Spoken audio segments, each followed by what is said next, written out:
आओ सीखो की इस वीडियो क्लास में आपका स्वागत है। मैं हूं आरती जादव। दोस्तों, पिछले वीडियोस में हमने प्रोनाउंस की यानी ऐसे शब्दों की जो नाउन्स को रिप्लेस करते हैं उनकी बात की। हमने पर्सनल प्रोनाउंस, उनके अलग अलग रूप देखे। आज हम बात करेंगे कॉमनली यूज होने वाले कुछ और प्रोनाउंस की। कुछ प्रोनाउंस ऐसे होते हैं जो नाउन्स को डिमॉन्स्ट्रेट करने का काम करते हैं। मतलब नाउन्स तो हमारे पास हैं, जैसे ये मेरी उंगलियां हैं।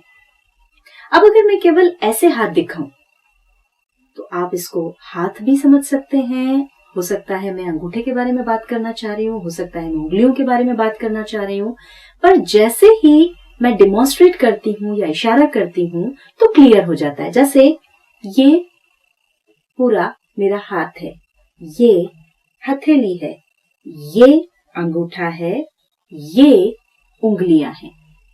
अब यहां पर आप देखें, एक जो शब्द मैं यहां पर उपयोग में ला रही हूं, ये है वो शब्द जो कि इन नाउन्स की तरफ इशारा कर रहा है। अब हमें किसी भी व्यक्ति या किसी भी वस्तु की तरफ इशारा करना हो, उसके बारे में बताना हो, तो हमको इन प्रोनाउंस की जरूरत पड़ती है। और चूंकि ये दिखाने का काम करते हैं, डिमॉन्स्ट्रेट करने का काम करते हैं, इसलिए ये कहलाते हैं डिमॉन्स्ट्रेटिव प्रोनाउंस। और ये सबसे ज्यादा यूज होने वाले प्रोनाउंस हैं। ये हैं this, that, these, those. This यानी यह मेरा हाथ है। This is my hand. यह मेरा अंगूठा है।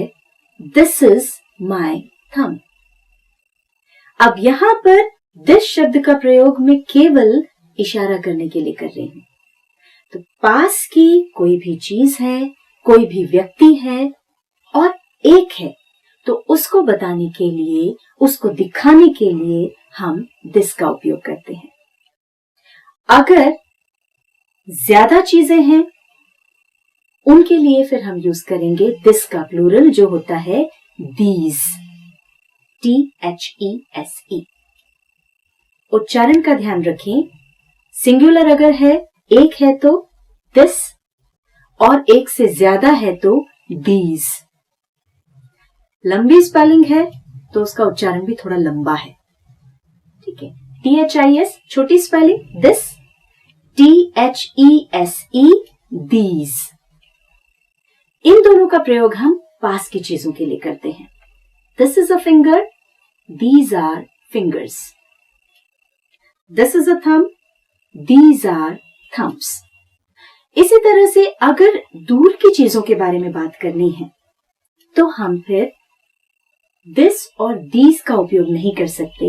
उसके लिए फिर हमको दूसरे डिमॉन्स्ट्रेटिव प्रोनाउंस चाहिए। दूर की कोई चीज है और एक है तो हम बोलेंगे दैट। दैट का अर्थ हुआ वह। आपको कहना है वह मेरा घर है, दैट इज माई हाउस। एक से ज्यादा घर है, अगर आपको कहना है वो घर हैं, दोज आर हाउसेस। दूर की एक चीज के लिए दैट, दूर की ज्यादा चीजों के लिए दोज। अब हम एक बार इनकी कंपैरेटिव स्टडी करते हैं। अब यहां पर आप देख सकते हैं, पास की एक चीज के लिए हम यूज करेंगे दिस, जिसको हम लिखेंगे यह, या जिसका अर्थ है यह। पर एक बात बता दें, जब हम बोलते हैं तो इसका उच्चारण प्रायः ये करते हैं। दूर की एक चीज के लिए होगा दैट, वह, जिसको बोलते समय हम प्रायः वो बोलते हैं। पास की एक से ज्यादा अगर चीजें हैं, प्लूरल हैं, तो दीज यानी ये, और दूर की एक से ज्यादा अगर चीजें हैं तो दोस यानी वो। कुछ और उदाहरण हम देखते हैं। This is a tree, that is a tree, जो दूर वाला है वो दैट हो गया। These are trees, those are trees. अब ये जो दिस, दैट या दीज, दोस का प्रयोग हम कर रहे हैं, वो हम आपको बता दें कि पहली बार जब हम किसी चीज के बारे में बता रहे हैं या इशारा कर रहे हैं तभी करेंगे। उसी चीज के बारे में, उसी व्यक्ति के बारे में दोबारा अगर हमको कुछ कहना है तो फिर हम इनका उपयोग नहीं करेंगे। जैसे this is a tree, it is green.